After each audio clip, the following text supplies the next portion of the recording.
나이 60이 다 되어가면서 요즘에 저는 한 번씩 생각합니다. 내게 자식이 없었다면, 내 딸이 없었다면, 지금의 내 삶은 어떤 방식으로 살고 있을까? 과연 행복할 수 있을까? 하고 말이죠. 세상 모든 부모가 그러하듯이 저 또한 딸아이가 특별하고 귀합니다. 당연한 말이지만 지금과는 달리 몇 해 전만 해도 제게 딸아이는 잊어야 할 존재였습니다. 크게 애정도 없었고 그저 내 혈육, 그 이상도 그 이하도 아니었죠. 전처와 내 사이에 생긴 책임의 무게 같은 것이었습니다.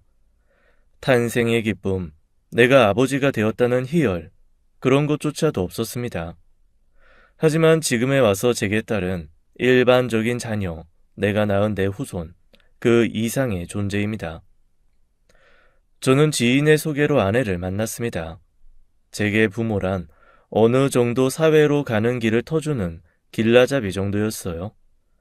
원체 어릴 적에 아버지가 돌아가시면서 노력하고 애쓰는 어머니 한 분의 모습만 보고 자랐거든요. 그래서 제게 결혼은 남녀가 사랑해서 가정을 이루는 인생에서의 과정 중 하나였습니다. 큰 뜻이 있어서 결혼을 꿈꾸진 않았고 그저 남들처럼 살려고 택한 통과 의례였죠. 그리고 아내는 평범함만을 기대하는 제게 가장 잘 맞는 사람 같았습니다. 적당히 호감형 외모에 대화에 있어서 거슬리지 않았고 무엇보다 제 어머니와 많이 닮아 있었어요. 제 어머니는 어머니 하면 감동이 솟구치고 눈물이 나는 그런 분이 아니십니다. 어머니이기 이전에 아이를 혼자 키우는 여성이셨고 아버지 대신이기도 했죠. 그래서 감정적인 위로와 심적인 교류보다는 현실을 더 일깨워 주시는 분이었습니다. 제 나이에도 아직도 생각나는 일이 있습니다. 아주 어렸던 7살쯤이었고 학교 다녀오는 길에 어머니가 주신 돈을 잃어버렸습니다. 그래서 집에 도착하자마자 제 어머니께 잃어버렸다고 솔직히 이야기를 했죠. 그때 제 생각에는 아마도 솔직하게 이야기하면 칭찬받을 거라고 생각했던 것 같아요. 하지만 제 어머니는 기대와는 달리 칭찬도 혼을 내지도 않으셨습니다. 그럼 다시 찾아와야지. 그 돈 네 준비물 값이잖니. 난 분명히 줬고 네가 잃었으니 이 애미가 너한테 그 돈을 다시 줘야 할 이유는 없다. 그러니 네가 어떻게든 찾아보는 수밖에. 홀랑 잃어버려 놓고 바로 달라고 하면 또 돈을 줄 알았느냐. 뭐 그런 말씀이셨을 거예요. 그래서 저는 해가 다 지도록 걸어서 40분이 걸리는 학교를 다시 돌아갔습니다. 학교를 뒤지고 가는 길을 고개가 빠져라 뒤지고 안 되겠으니 집에 오는 중간에는 목 놓아 울었습니다. 어머니는 왜 내게 이런 고난을 줬을까 매정하다 싶었겠죠. 그렇게 한참을 찾다가 집에 오니 제 책가방 위에 돈이 올려져 있었습니다. 그만큼 귀히 여겨야 된다고 알려주고 싶으셨던 것 같았어요. 제 어머니는 그런 분이셨습니다. 모든 그냥이 없는 과정이 중요하고 그 과정에서 얻은 결과가 당당해야 한다면서요. 아내가 딱 그랬습니다. 선으로 만난 사이이긴 하지만 무턱대고 나온 자리가 아니라고 했어요. 저 이 자리에 쉽게 나온 거 아니에요. 충분히 고민하고 나온 거예요. 그러니까 그쪽이랑 적어도 3달은 만나봐야겠어요. 사람 인연 가벼워 보여도 마음가짐에 따라 다른 거예요. 그러니까 그쪽도 진중하게 생각해 주세요. 아내와는 달리 선 한 번으로 대충 때우려 했던 제게 일침을 놓은 듯 했죠. 그래서 아내의 말대로 3달을 만났고 만나는 내내 이 사람 정말 괜찮은 사람이구나 싶었죠. 그러다 여느 때처럼 만나기로 약속한 날이었어요. 단 한 번도 늦은 적 없고 약속 시간 10분 전에 꼭 오던 아내가 오지 않았죠. 무슨 일이 생긴 건가 싶어 계속 기다렸습니다. 1시간이 지나고 2시간이 지나도 오지 않아서 돌아가려는데 그때 헐레벌떡 뛰어오는 아내가 보였습니다. 땀을 뻘뻘 흘리며 연신 미안하다고 말했어요. 늦어서 정말 미안해요. 오는데 어떤 아주머니가 사이드 미러에 치이셔서 같이 병원에 갔다 오느라 그랬어요. 정말 미안해요. 가족분이 바빠서 아무도 못 오신다고 해서 제가 있어드려야 할 것 같아서 그래서 늦었어요. 정말 미안해요. 저와 약속한 장소로 오는 길에 곱게 차려입은 아주머니가 아내의 눈에 띄었는데 그 아주머니가 택시를 잡으려는 순간에 차 한 대가 사이드 밀러로 그 아주머니를 세게 치고 갔다고 했습니다. 그래서 아주머니가 어깨를 심하게 부딪혀서 쓰러졌고 차는 그대로 뺑소니 쳤다면서요. 도저히 그냥 지나칠 수 없었다고 열심히 설명을 해주었죠. 하지만 2시간이면 충분히 연락을 할 수 있지 않은지 한 소리 했습니다. 그래도 약속 장소 모르는 거 아니잖아요. 의사도 아니고 같이 있어준다고 낫는 것도 아닌데 무슨 그런 오지랖을. 뭐 거짓말은 아닌 것 같으니 저도 시간이 여유로운 건 아니어서 무사히라도 온 거 봤으니 됐네요. 오늘 약속 없던 걸로 하죠. 지금 시간도 너무 늦었고 밥 먹을 시간도 지났고 여기도 다질 것 같은데 집에나 데려다 줄게요. 무사히 와서 안심은 되었지만 막상 와서 보니 시간이 많이 지났고 이 정도면 날 너무 배려하지 않은가 싶었죠. 그래서 약간의 빈정이 상해 있었습니다. 집에다 데려다 주겠다고 제 차에 타라고 권하는데 집 말고 들를 데가 있다고 하는 겁니다. 아무래도 아까 그 아주머니가 너무 마음에 걸려서요. 가족들 걱정할까봐 연락도 안 하시는 것 같더라고요. 아직 그 뺑소니범도 안 잡혔고요. 모셔다 드린 응급실에 다시 갔다가 가야겠어요. 그럼 저 병원에 데려다 주실래요? 그때 제가 바로 든 생각은 이 사람, 같이 지내면 좀 피곤하겠구나 싶었죠. 오늘 일을 계기로 그냥 정리해야겠다 싶었습니다. 그래서 병원 앞까지 데려다 주고는 잠시 차를 세워두고 담배를 태우고 있었어요. 그런데 아내가 금세 나오는 겁니다. 그것도 그 아주머니를 부축하면서요. 기왕 이렇게 된 거 같이 모셔다 드리자 하고 담배를 꺼버리고는 고개를 들어보는데 응급실 간판 불빛으로 아주머니 얼굴이 보이면서 저는 놀랐습니다. 아내가 부축해서 같이 나온 아주머니가 제 어머니셨어요. 전 놀라서 후다닥 달려가 엄마 하고 불렀고 놀란 건 저뿐만이 아니었죠. 어머니를 부축하고 있던 아내와 어머니도 절 보고는 놀랐습니다. 뭐야? 엄마 다쳤어? 뭐 어디 얼마나 다쳤어? 뺑손이라며? 어떤 새끼야? 치고 그냥 간 거야, 진짜?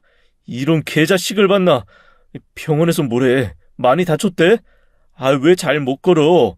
어깨 말고 다리도 다쳤어? 그러게 왜 조심을 안 하고?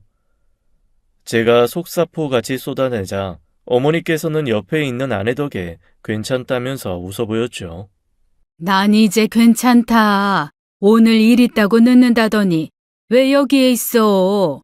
너야말로 어디 다친 거야? 아니면 누가 다쳤니? 오히려 제 몸을 걱정하는 어머니 양 어깨를 부여잡고는 저는 큰 한숨을 더 쉬었습니다. 천만 다행이다 싶었죠. 그리고 바로 옆에 있는 아내에게 뜻하지 않게 어머니를 소개해드렸어요. 여기 저희 어머니세요. 고마워요, 오늘. 여러모로. 저희 어머니가 이래요. 일 생기면 절대로 저한테 연락을 안 하죠. 내가 엄마 때문에 정말 속상하다, 속상해. 왜 아들 없이 사는 것처럼 그래. 이러고 또 내가 몰랐으면 끝까지 아무 말 안 하려고 했지. 다 알아. 어머니는 내가 모실게요. 얼른 타요. 집에까지 데려다 줄게요. 그러자 그때 아내 배에서 꼬르륵 소리가 났어요. 시간이 오후 10시쯤 되었고 저도 저지만 저희 어머니 챙기느라 부랴부랴 다닌 아내가 꽤 배가 고팠을 겁니다. 어머니는 아내가 민망할까봐 그 소리를 감추려고 말로 가리셨어요. 아무리 그래도 은인인데 집에만 데려다 주면 쓰나. 어차피 많이 늦은 거 우리 집 가서 식사하고 가요, 아가씨. 우리 아들이랑 어떻게 하는가 궁금도 하고. 이래저래 내가 챙겨주고 싶고 고맙고 해서 그래요. 이렇게 그냥 보내면 경우가 아니지. 가요, 우리 집에. 그래서 그날 아내는 저희 집에서 같이 밥을 먹었고 싹싹하고 살가워서 저희 어머니께서 정말 마음에 들어 하셨죠. 제 속단으로 금방 끝날 줄 알았던 아내와의 사이가 그 계기로 깊어졌고 반년 정도 더 만남을 이어오다 1년이 채 안 되어 가정을 꾸렸습니다. 저는 아내가 어머니와 친밀하고 저와는 달리 정이 많고 상대를 크게 배려하는 마음이 좋았습니다. 반대로 아내는 냉정하고 결단력이 빠르고 책임감이 큰 절 마음에 들어 했죠. 서로 많이 달랐지만 그래서 끌리는 마음이 컸습니다. 제 동년배의 대부분이 그러하듯 저에게는 안정적인 가정이 필요했어요. 특히나 어머니께서 아내가 좋은 사람임을 잘 아시니 더 부추기시기도 했죠. 그리고 저 또한 아내가 그에 걸맞는 좋은 안사람이 될 것 같아서 선택을 했어요. 솔직히 남들이 말하는 애틋하고 뜨겁고 절절한 사랑 그런 건 없었습니다. 적당히 좋았고 적당히 집안이 맞았고 적당히 시기가 맞았습니다. 그런 게 결국엔 결혼할 상대라고 생각했어요. 그런 아내와 결혼하고 3년째 되던 해에 딸아이를 얻었습니다. 그 당시 제 나이 27이었고 그때에는 어린 나이가 아니라고 생각했죠. 가장이고 책임으로 가득해야 할 어른이라고 생각했어요. 지금 돌이켜보니 많이 어렸네요. 여보, 나 임신 6주 차래. 우리 이제 부모 되는 거야. 너무 기뻐. 아내는 제게 초음파 사진을 보여주며 그 어떤 때보다 행복한 미소를 지었습니다. 하지만 저는 그 정도는 아니었어요. 벌써 라는 생각이 먼저 앞섰죠. 아내도 번듯한 직장인이었고 준비된 게 많이 없는 상태였습니다. 경제적인 부분도 그렇지만 부모가 되는 것도 어느 정도 준비가 필요하지 않을까 싶었죠. 그리고 내가 아이 아버지가 된다면, 아이가 생긴다면 그런 생각을 한 번도 안 해본 찰나에 들은 소식이었죠. 어쩌면 그때 철도 없었던 것 같고 생명의 귀중함 그런 것도 잘 몰랐던 것 같습니다. 얼떨떨한 뿐 감동이라고는 하나도 없었어요. 그러나 아내 앞에서 그런 철없는 내색은 하지 않았어요. 그렇다고 격하게 기뻐하는 가식적인 모습을 보여주지도 않았습니다. 저와는 다르게 아내는 정말 기뻐했어요. 아이라는 것이 애초에 혼자 가지는 것도 아닐 뿐더러 소중한 것이잖아요. 그때는 그런 마음이 전혀 없었습니다. 그저 아내의 말을 듣고 제가 든 생각은 아이가 생겼구나. 어쩌다 생긴 거지? 나는 앞으로 뭘 해야 하는 거지? 조금의 막막함이 있었던 것 같아요. 그 당시에 회사가 큰 실패를 한번 겪으면서 인사 이동이 이루어지던 때였고 재직 중인 모든 직원들이 누가 천해질까 고민하던 시기였습니다. 그래서 그렇기도 했고 아이까지 생긴 마당에 내가 정리가 되면 어쩌지 하는 불안함도 앞섰습니다. 한마디로 제 머릿속에 아이까지 넣을 대간이 없었죠. 저는 꼭 한 발자국 떨어져서 지켜보는 관찰자처럼 굴었었습니다. 아내가 임신한 동안에 입덧도 겪었고 초반에 조산기가 한 번 있었는데도 저는 위태롭다거나 걱정이 된다거나 하는 감정의 변화 같은 게 없었습니다. 임산부여서 몸이 힘든 아내에게 전혀 공감을 하지 못하는 모습을 보였죠. 말은 하지 않아도 분명 아내도 서운함을 느꼈을 겁니다. 눈치를 보고 미안해해야 하는 건 저인데 오히려 아내가 제 눈치를 살피고 배가 무거워 하루에 화장실도 자주 가는데 혹시라도 제가 깰까봐 뒤꿈치를 들고 왔다 갔다 했어요. 저는 그런 모습들을 다 봐왔으면서도 아내에게 따뜻한 말 한마디 건네지 않았습니다. 그저 알면서도 눈을 질끈 감고 이어서 잠을 청할 뿐이었죠. 요즘엔 젊은 아빠들이 임신 관련해서 강의도 들으러 다니고 진작에 제대로 된 교육을 받기도 하면서 감정을 고취시키더라고요. 나도 그 당시에 그렇게 했다면 조금은 지금의 딸아이에게 덜 미안했을까 그런 후회를 하기도 했습니다. 어쩌면 탄생을 그리 바라지 않는 비정한 아빠처럼 굴었으니까요.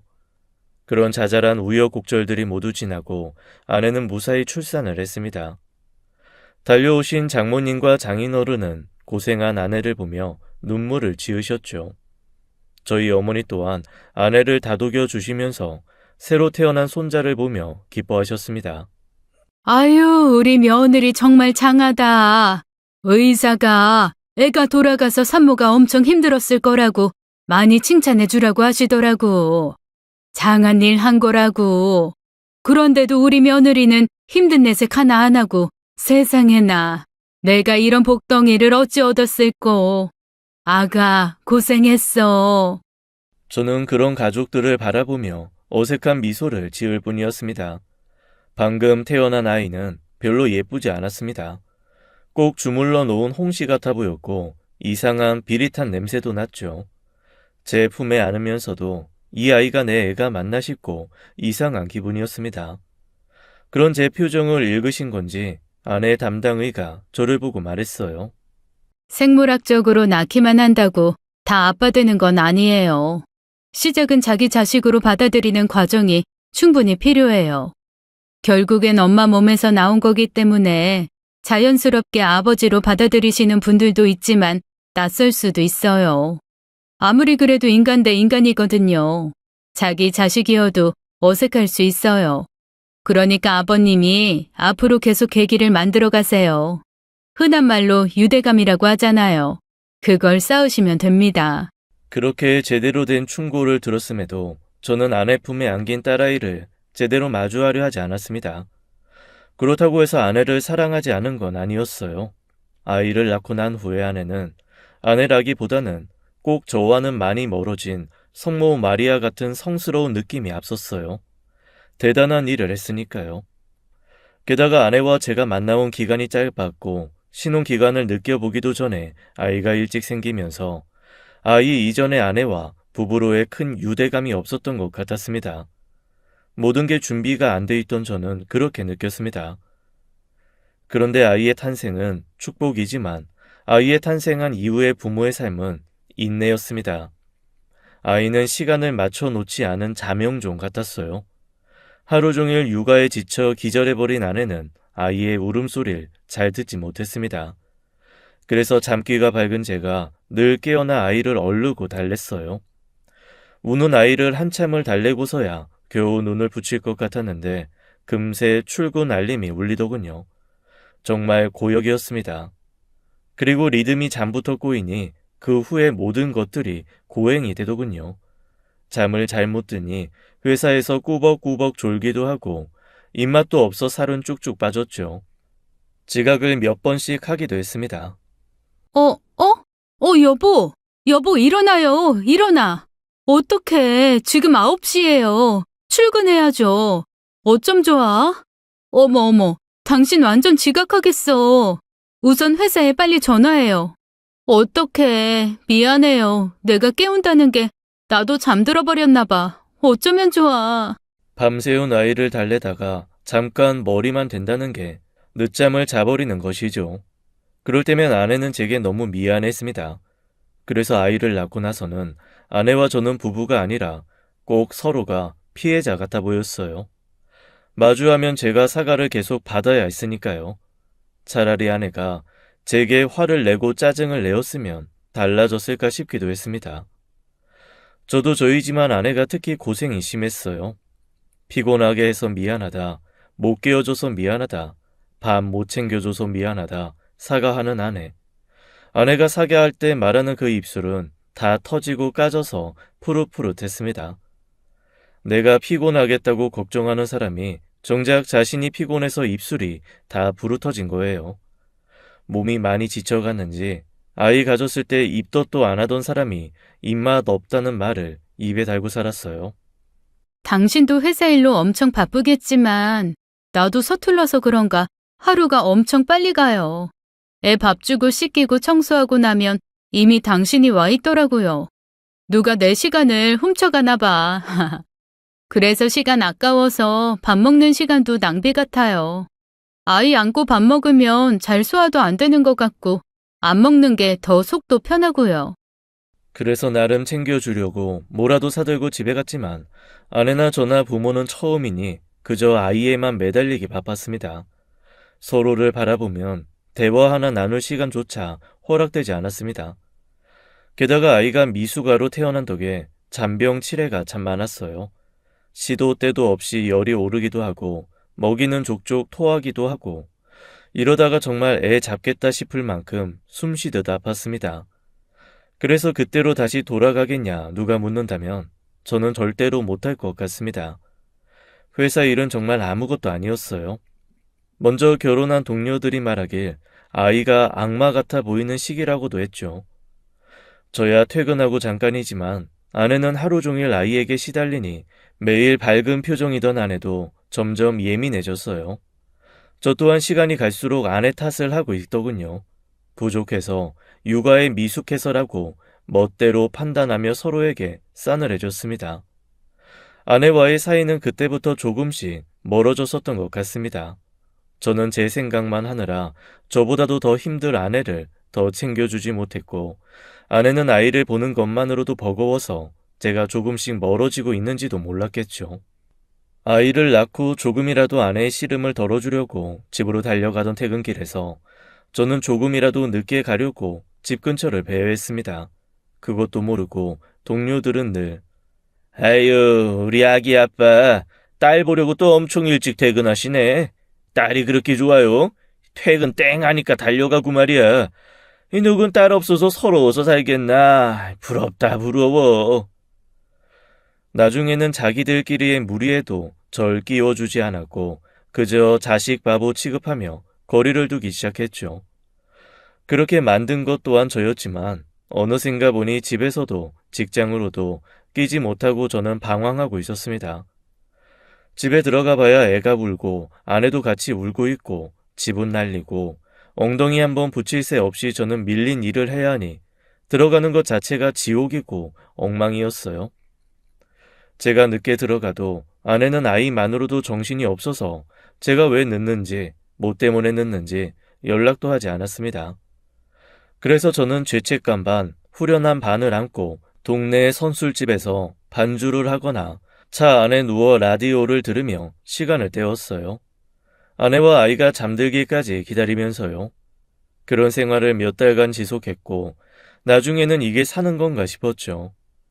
그리고 주말에는 회사 동료들과 약속이 있다며 집에서 빠져나와 정처 없이 드라이브를 했죠. 한마디로 무책임한 가장이자 도움 안 되는 남편이었습니다. 그러다 저의 긴 방황을 돌이킬 수 없는 짓으로 만든 일이 생겼어요. 무기력하게 회사와 집에 속하지도 못하고 떠돌던 제게 한 신입이 맡겨졌어요.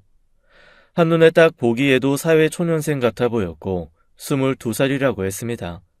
깔끔한 똑단발에 늘 웃는 표정, 선배인 제게 깍듯한 태도까지 처음으로 뭔가 심신이 안정되는 기분이 들었어요. 게다가 다른 동료에게 하는 것과는 다르게 제게 유독 살갑게 굴었습니다.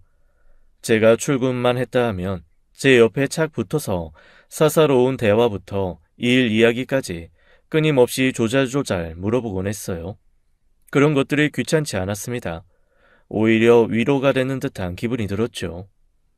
선배님, 어제는 뭐 드셨어요?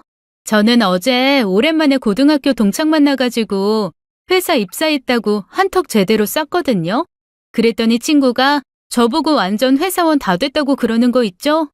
안 하던 일 하려니 회사 다니기 너무 힘들고 그랬는데 그 말 들으니까 그간 긴장하고 힘들었던 게 싹 다 녹아내리는 기분이었어요.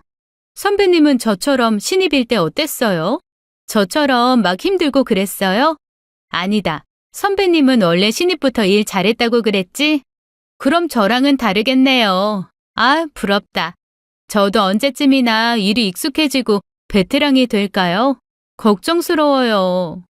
늘 그런 이야기를 제게 했고 어느샌가 제가 그런 이야기들을 기대하고 같이 웃고 있었습니다. 그러면서 사적으로도 많이 가까워졌어요. 제가 가정이 있고 딸이 있다는 걸 잊을 만큼이요. 신입 또한 제가 가정이 있다는 걸 잘 알고 있었습니다. 꼭 미리 약속이라도 한 것처럼 신입과 저는 퇴근하면 같이 저녁을 먹었고 제 차로 몇 시간씩 드라이브를 하기도 하고 한강변에 가서 산책을 하기도 했습니다. 바람이 나면 미친 거라고 하던데 제가 딱 그랬어요. 제대로 미쳐서 일말의 죄책감이 없었습니다. 어쩌면 진짜 내연관계같이 육체적인 관계는 아니니 그저 마음을 터놓는 우정 같은 거라고 포장해뒀던 것 같았어요. 그렇게 1년 가까이 만남을 지속해 오던 가운데 사이가 깊어지다 보니 두려움이 생겼습니다. 혹시라도 아내에게 들킬까 매일 집에 늦게 들어가던 제가 한 주의 요일을 정해서 신입과 만나는 날이 아니면 집에 일찍 들어갔습니다. 그리고는 적극적으로 아내의 육아를 도왔어요. 시간이 좀 흘러서인지 제가 못 본 새에 그새 아이가 많이 자라 있었죠. 유난스럽게 잠투정, 밥투정하는 것도 모두 사라져 있었습니다. 그 모든 게 결국엔 아내가 혼자서 다 이루어낸 것이었겠지만요. 바람을 감추려고 바람 피우는 남편들이 본처에게 안 하던 짓을 다 한다는데 제가 딱 그랬습니다. 뒤늦게 아이를 봐주는 척하고 괜히 아내가 좋아하는 걸 사들고 가고 주말에도 매일 외출하던 제가 집에 붙어서 청소를 하고 그랬으니까요. 저는 몰랐겠지만 아내는 분명히 이상한 낌새를 눈치챘겠죠. 요즘 당신 뭔가 분위기가 달라진 것 같아. 외형적으로 뭐가 달라졌다고 말은 못하겠는데 표정이나 말투가 꼭 나랑 처음 만났을 때랑 느낌이 비슷하다고나 할까? 정확하게 설명은 못하겠는데 꼭 아니다. 내가 무슨 소릴. 내내 일이 바빴는데 요즘에는 좀 한가해져서 그래. 뭐 안 하던 짓 하려니 이상한가 보네. 원래 내가 해야 할 일이었으니까 하는 것뿐이야. 이상하게 생각하지 마. 저거 빨래통에 있는 거 빨면 되는 거지? 내가 해놓을게. 당신은 안방에 누워서 좀 눈 좀 붙여. 갑자기 가정적인 남편인 척하면서 틈틈이 신입과 연락은 주고받았습니다. 전화가 오면 회사라고 둘러대며 짧게 통화를 하고는 만나러 나갔죠. 당연히 아내가 모를 거라는 전제하에 말이에요. 그리고 만남이 길어지니 신입도 제게 하나둘 요구하는 것들이 생겼습니다. 선배님, 적어도 주말에는 저한테 시간 내요. 우리 집 와서 밥 먹고 좀 머무르다 가요. 요즘에 너무 저한테 소홀한 거 알아요? 그럼 저 너무 서운해요. 제가 아내에게 찔려서 가정에 충실한 흉내를 좀 내니 본인에게 무심한 것 같다면서 조금씩 투정을 부리기 시작했습니다. 그래서 이만하면 적당히 해줬다라는 생각으로 또다시 집에 소홀했고 이미 진작에 내연녀가 돼버린 신입과 시간을 보내느라 바빠졌어요. 정신 못 차리고 과감하게 바람을 피웠던 것이죠. 그런 관계를 몇 년간 유지했습니다. 그러면서 신입은 대리를 달았고 저는 과장 직함을 달았죠. 회사 사람들은 모르고 있었지만 저와 내연녀는 거리를 잘 유지하며 철두철미하게 내연관계를 이어갔습니다. 제가 나이를 먹으면서 당연히 딸아이도 자랐고 초등학생이 되었어요. 미숙아라 걱정했던 딸아이는 겨우 초등학생 6학년이었지만 저를 닮았는지 또래보다 키가 꽤 컸습니다. 그래서 미스코리아 시켜야겠다고 주변에서 그렇게들 이야기했고 저와 같이 다니면 멀리서 보면 키 차이가 거의 없었습니다. 아마 그때 딸아이 키가 다 자란 것이었을 거예요. 좀 빨리 자란 셈이죠. 딸아이는 저보다는 거의 아내와 붙어 지내고 저와는 대화도 많이 하지 못했지만 딸아이는 저를 무척이나 좋아했습니다. 아마도 아빠와 마주보고 이야기할 시간이 없다 보니 아쉬운 마음에 그랬겠죠. 그럴수록 제가 아이를 더 챙기고 바라보아야 하는데 나쁜 아빠인 저는 아이를 볼 시간을 줄여서 내연녀를 만났습니다. 그러니 아이와의 유대감이 현저히 낮았죠. 그래서 아이가 절 아빠라고 반기며 좋아하면서도 어떨 때는 어색해하고 어려워했습니다. 그래도 회사 잘 다니면서 아버지로서 노릇은 다 하고 있는 거라고 말도 안 되는 자부심을 가지고 있었죠. 돈만 주고 정은 안 주는 아버지로요. 그런데 어느 날 퇴근하고 막 들어온 제게 아내가 이혼 서류를 내밀었습니다. 제가 뻔뻔하게도 당신이 뭔데 무슨 연유로 이혼 서류를 내미냐고 물었어요. 뭐야 지금? 이게 힘들게 일하고 퇴근하고 온 사람한테 할 짓이야? 앞뒤 없이 다짜고짜 이게 뭐냐고. 이혼이라도 하자고 이러는 거야? 아니면 나한테 뭐 서운한 거라도 있어? 솔직히 말해서 나 같은 가장이 어디 있냐? 따박따박 월급 한 푼 안 건드리고 다 갖다 주고 우리 가을이 낳고 당신 일한 적 있어? 없지? 내가 내내 죽어라 벌어다 바친 게 고작 이혼 서류야? 정말 너무한 거 아니야? 그러자 아내가 내가 모르고 있을 줄 알았어? 조금 편해지면 돌아오겠지. 조금만 더, 조금만 더. 그럼 나도 최선을 다한 거 아닐까? 여기서 뭘 더 얼마나 더 기다려. 당신 우리 애 보기도 민망하지 않아? 그 여자 키가 우리 애만 하더라. 난 처음에 당신이 애랑 있는 줄 알았지 뭐야? 그런데 같이 서 있는 게 우리 애가 아니란 걸 어떻게 알았는지 알아? 둘이 너무 가까워 보이더라고. 당신 우리 가을이랑 손 한번 잡고 걸어본 적 있어? 없잖아. 그 여자랑은 다정하게도 팔짱 끼고 걷더라. 하긴 나랑도 없지. 뭐 남들 하는 것처럼 증거 남겨서 보여주고 소송 걸고 그런 거 나 싫어. 아마 나 혼자였으면 그렇게도 할 수 있겠지. 근데 당신 가을이 아빠잖아.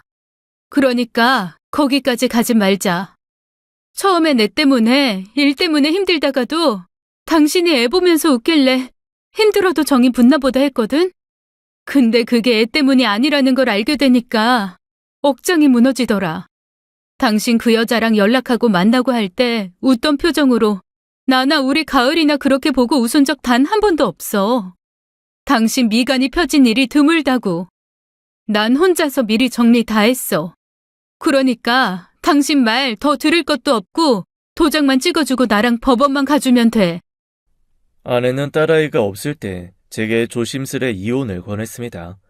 어쩌면 아내 딴에는 분노를 많이 억누르고 딸아이 아빠로서 체면을 지켜주는 것 같아요. 그 점은 아직까지도 미안하고 고맙게 생각하는 부분입니다. 저는 눈치채지 못했는지 아내는 그 당시 제가 회피형 외도를 하고 있음을 알고 있었어요. 이혼한다고 해서 내연녀와 제가 무슨 사이가 되고 그럴 일이 절대 없다는 걸 알고 있었죠. 그랬기에 분쟁이나 소송도 원하지 않았고 내연녀를 상대로 소송도 원하지 않았어요. 그저 조용히 합의해서 헤어지기만을 바랬습니다. 소송 없이 이혼 절차를 밟았으나 저는 제가 모아둔 재산 전부를 아내에게 주었습니다. 그리고 제가 죽을 때까지 아이의 양육비를 책임지겠다 했죠. 아내가 저를 배려했듯 저도 그게 최선이었습니다. 그리고 있을 때 그래도 짐 같던 아내와 딸, 준비 없이 제가 가진 가정이 모두 다 나가고 사라지고 나니 후련함은 없었습니다. 그저 텅 빈 집에 허탈하게 앉아 뒤늦은 후회를 하는 저뿐이었죠. 법원에서 정해준 아이를 만나는 날이 있었으나 아내는 제가 원하고 아이가 원하는 날이면 언제든지 상관없다 전했습니다.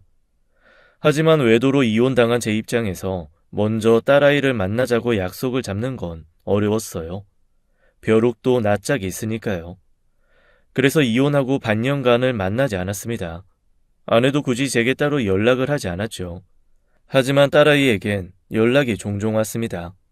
아내에게 어떻게 설명을 들었는지 모르겠지만 제가 외도한 사실은 모르는 듯 했어요. 아빠 뭐해요? 아빠 밥은 먹었어요. 오늘 비 온대요. 차 조심하세요. 그런 말들이었습니다. 하지만 저는 단 한 개도 답장을 못했습니다. 이상하게 그 문자들의 하나같이 다 눈물이 났어요. 제 손으로 키우지 않고 그저 외면했던 딸이라 깊은 애정이 없을 줄 알았는데 이상하게 눈앞에 안 보이고 떠나가니 그렇게 애달플 수가 없었죠. 그리고 그런 이상한 감정에 휩싸이면서 내연녀가 떠오르지 않았습니다. 오히려 거리를 두게 되고 멀어지게 되었죠. 당신 요새 나한테 왜 그래? 혹시 나 때문에 이혼당했다고 생각하는 건 아니지? 솔직히 말해서 나도 피해자야. 난 당신이 이혼하길 바라지 않았어. 그저 지금 같은 관계 유지하고 당신 가정도 잘 유지하길 바랬지. 당신도 그렇지 않아? 그러게 왜 걸려서는. 내 탓하려거든 집어치워. 나 때문이 아니라 당신 때문인 거니까. 그리고 이 지경까지 왔으니 우리도 끝내. 지겨워졌어. 그러던 중에 그 내연녀는 회사 내 다른 동료와 결혼을 하게 되었습니다. 제 가정을 깬 것에 대한 원망은 하지 않았어요. 그저 끝까지 묵인하는 것뿐 제가 할 수 있는 것도 할 주제도 못 되었죠. 그리고 제가 답장을 하지 않아도 딸아이는 하루도 빼놓지 않고 늘 제게 연락을 했습니다. 그래서 처음으로 용기를 내서 딸아이와 만나게 되었어요. 그저 아이와 아빠들처럼 둘이서 놀이공원이나 동물원에 가고 그랬어요. 그러다 나중에 만날 날을 약속하면서 딸아이가 그러더군요. 아빠, 다음에는 이런 데 가지 말고 우리 학교로 와. 학교 교문 앞에 나 데리러 와. 그리고 학교 앞 분식집에서 같이 밥 먹자. 그리고 우리 반 교실 보여줄게. 그러니까 다음 약속 날에는 이런 데 표 사놓지 말고 그냥 교문으로 와. 알겠지? 생각해보니 저는 딸아이 학교에 가본 적이 없었습니다. 차를 끌고 데리러 가본 적도 없고 비 온다고 우산 한번 갖다 줘 본 적도 없었더군요. 그런 소소한 걸 해보고 싶어서 아이가 절 학교로 불렀다는 것도 아주 나중에 알았습니다.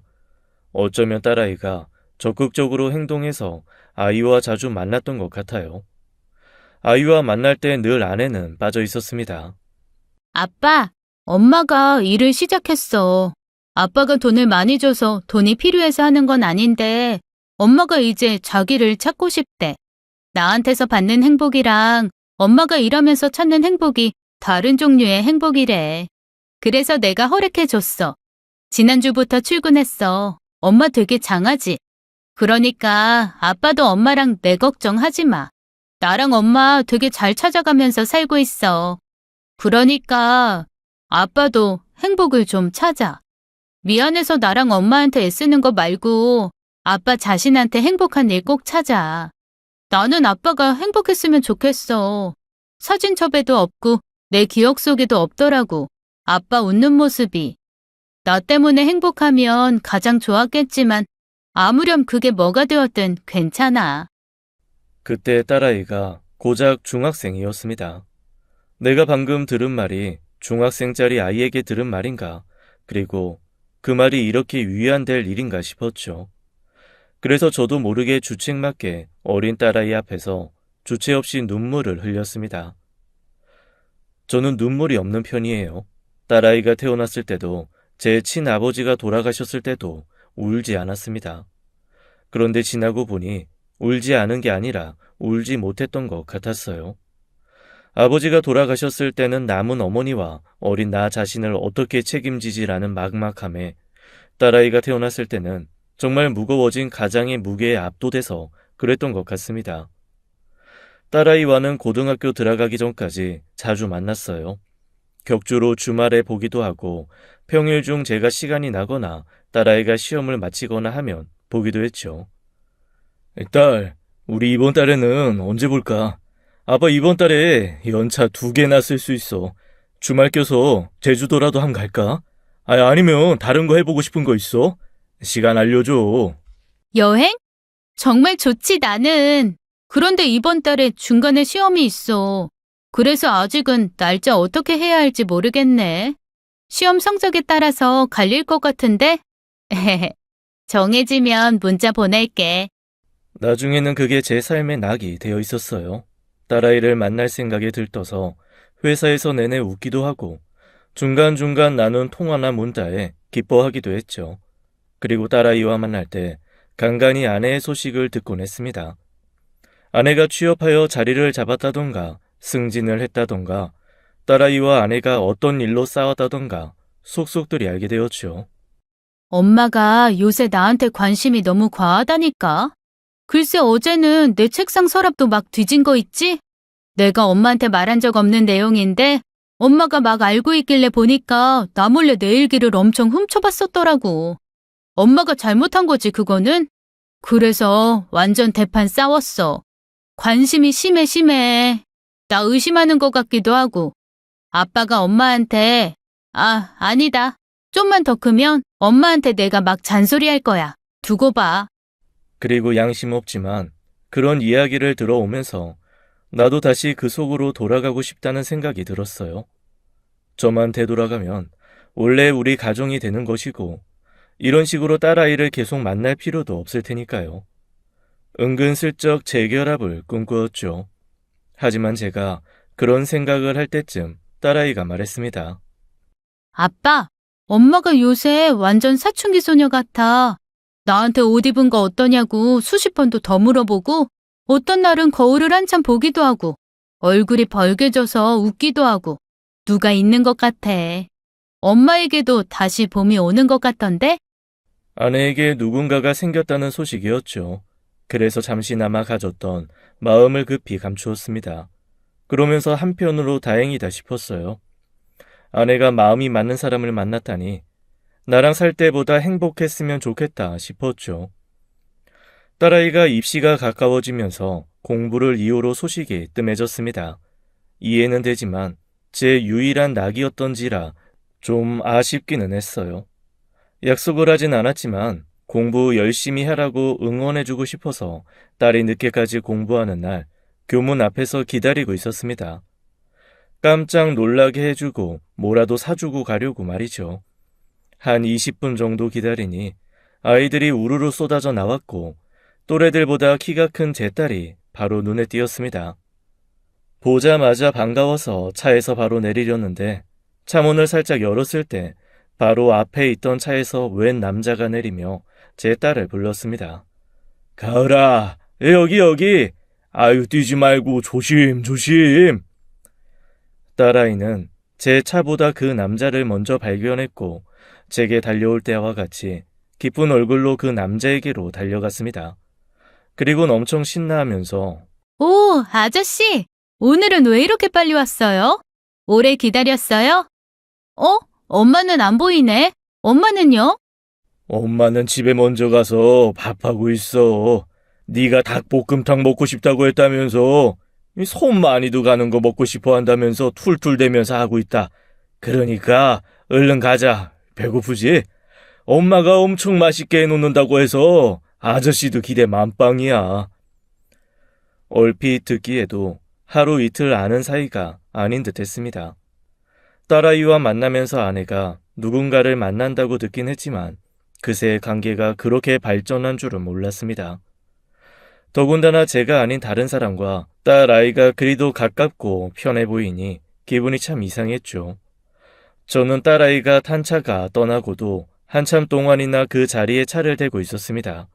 왜인지 제가 버려진 듯한 기분이 들었어요. 정작 아내와 딸을 저버린 건 저였는데 말이죠. 딸아이 시험이 모두 끝이 나고 오랜만에 만나던 날 웬일로 아내가 같이 나왔습니다. 못 본 새에 아내가 이렇게 생겼었던가 싶을 만큼 나이는 들었으나 기품이 있어졌고 딸아이 얼굴이 아내에게도 보였어요. 아내는 딸아이와 저와 함께 시간을 보내다가 아이가 음료를 주문하러 간 틈을 타서 자연스럽게 이야기를 꺼냈습니다. 나 결혼하게 됐어. 재혼. 좋은 사람이야. 이미 우리 가을이랑도 친하고 만난 지 4년 정도 됐어. 아마 당신이랑 만날 때보다 횟수는 더 되는 것 같네.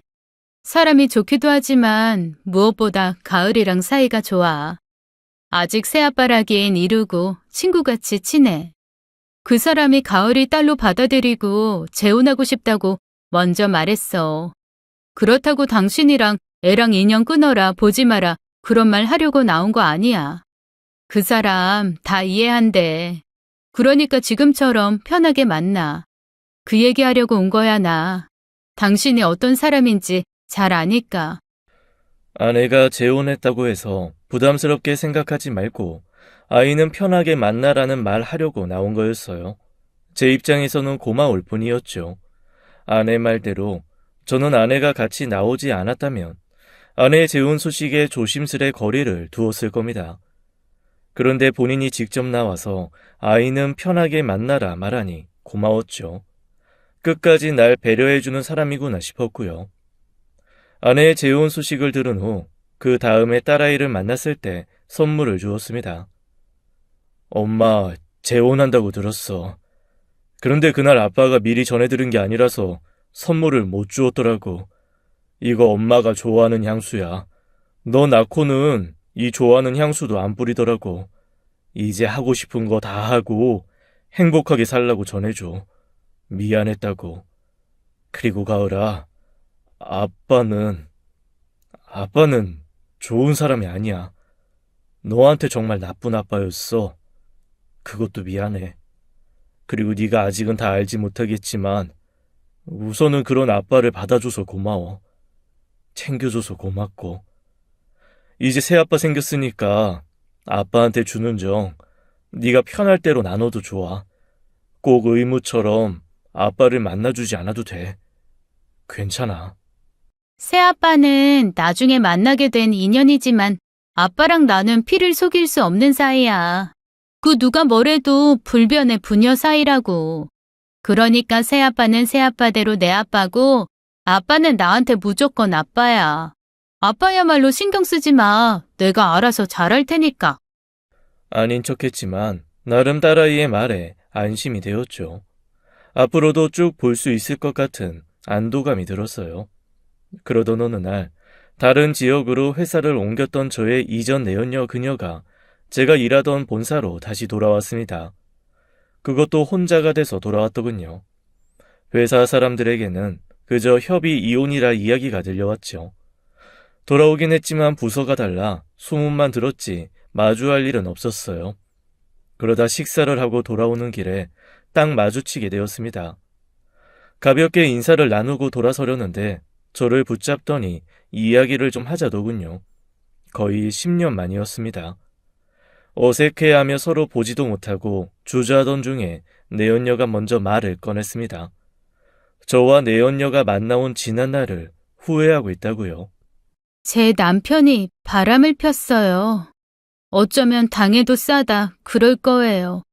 당신이랑 내가 바람을 피웠지만 이 세상에 당신이랑 나밖에 몰랐잖아요. 당신 와이프랑. 입 무거운 당신 와이프. 그때는 이해 안 갔는데 지금은 이해가 가요. 뭐든 금방 들통난다는 걸 당신 와이프는 알고 있었을 거예요. 그때는 죽을 때까지 내가 감추면 될 거라고만 생각했어요. 나만, 내 입만 닫으면. 그런데 남편이 바람 피우는 걸 알게 된 순간 그게 잘못된 거라는 걸 알았어요. 제가 제 자신한테 떳떳하지 못하니까 내 남편이 바람을 피운다는데 한마디도 못하겠더라고요. 혹시 내가 바람 피운다고 따졌다가 그 화살이 고스란히 내게 튀면 어쩌지? 알고 보니 남편이 내가 바람 폈던 걸 알고 있으면 어쩌지? 오만 생각이 다 들었어요. 만약 내가 떳떳했다면 달라지지 않았을까요? 그런 생각 수십 수백 번 했어요. 그리고 아이를 남편이 키우고 있어요. 바람 피운 건 남편인데 남편이 키우겠다고 할 때 저도 모르게 그러라고 했어요. 남편은 모르고 있지만 저는 이미 속으로 남편이나 저나 똑같이 바람을 핀 입장이라 동등하다고 생각했던 것 같아요. 그래서 저도 모르게 그러라고 했어요. 양육을 남편이 원하면 그렇게 하라고요. 그래도 아이 보러 자주 가고 했었는데 작년부터인가 애도 못 보겠더라고요. 남편이 바람 피우던 상대랑 재혼을 계획하고 있어요. 그래서 같이 제 아이를 키울 거라고 하더라고요. 절 빼고 그 여자랑 남편이랑 애랑 같이 찍은 사진을 봤는데 나만 빠져주면 될 것 같았어요. 그래서 애가 보고 싶어도 안 본 지 꽤 됐어요. 제가 괜히 양심에 찔려서요. 나 많이 후회해요. 당신이랑 바람 피운 거, 그 과거 지울 수 있으면 지우고 싶어요. 매일매일이 괴로워서 잠도 못 자요. 당신은 어때요? 어떠냐는 그녀의 말에 저는 아무 말도 할 수 없었습니다. 어쩌면 나는 너무 단순하게 생각했던 걸까?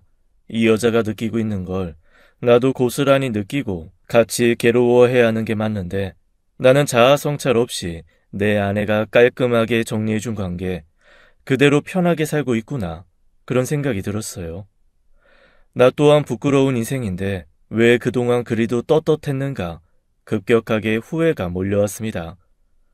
내가 그저 내 감정과 상황에만 휩쓸려서 내 지난 과거가 창피한 일임을 잊고 있었구나 라는 사실을 깨닫게 되었죠. 그래서 앞으로는 딸아이를 보면 안 되겠다는 생각이 들었습니다. 지금이야 아무것도 몰라서 절 아빠라는 이유로 만나주지만 나중에 더 커서 성인이 되고 내 이야기를 알게 되었을 때 날 이해할 수 있을까 무서워졌습니다. 사실을 알고 절 비난할 것이라는 두려움보다는 사실을 알고 절 뻔뻔하다고 자신과 아내를 기만했다고 생각할까봐 무서웠습니다. 그래서 마지막으로 딱 한 번만 딸아이를 만났고 아내가 제게 재혼을 고했던 것처럼 나도 이제 딸아이와 거리를 두겠다고 사실대로 말하러 가야겠다 싶었죠. 하지만 제 계획은 아내의 집 앞에서 와르르 무너졌습니다. 마침 딸아이와 아내 그리고 아내의 재혼 상대자가 같이 걸어오고 있었고 누가 봐도 사이 좋아 보이는 가족 같았습니다. 그 앞에 제가 당당히 서서 이야기할 자신이 없었어요. 그래서 정말 마지막으로 활짝 웃는 아이를 다시 한번 보고 제 마음을 접었습니다. 딸에게 그 어떤 인사도 이야기하지 않고 저 혼자서 인연을 끊어버렸습니다. 전처에게만 제가 비켜주는 것이 딸아이 정서에 좋을 것 같다고 메시지를 남겼어요. 저는 어쩌면 끝까지 비겁했던 것 같습니다. 결국에는 저 속 편하고자 모든 걸 정한 것이었으니까요. 회사도 옮기고 거주지도 변경했습니다. 그리고 결정적으로 연락처도 다 바꾸었죠. 본 거주지인 서울을 뒤로하고 충북 제천으로 내려갔습니다.